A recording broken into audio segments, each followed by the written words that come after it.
To understand Jesus, we must understand the world of the poor, because that is where he lived, taught, and was heard most clearly. Jesus did not grow up in palaces or centers of power. He was born into a working-class family in a land controlled by the Roman Empire. Most people around him struggled with heavy taxes, debt, hunger, and uncertainty.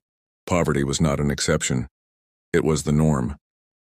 Jesus spent his time among fishermen, laborers, widows, and the sick. These were people history rarely remembers, but Jesus spoke directly to them.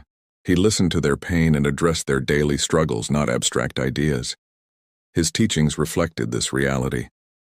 When he spoke about food, debt, work, and forgiveness, he used language the poor understood.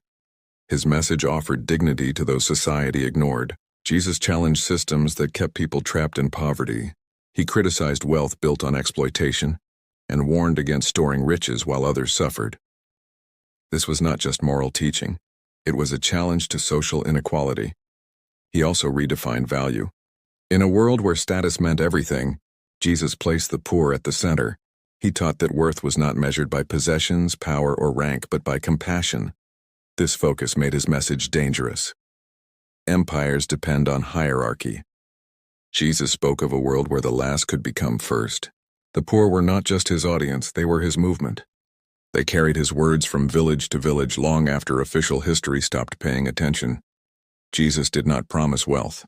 He offered hope, dignity, and a voice. And that is why his message survived. Because it belonged to the poor, and history has never been able to silence them.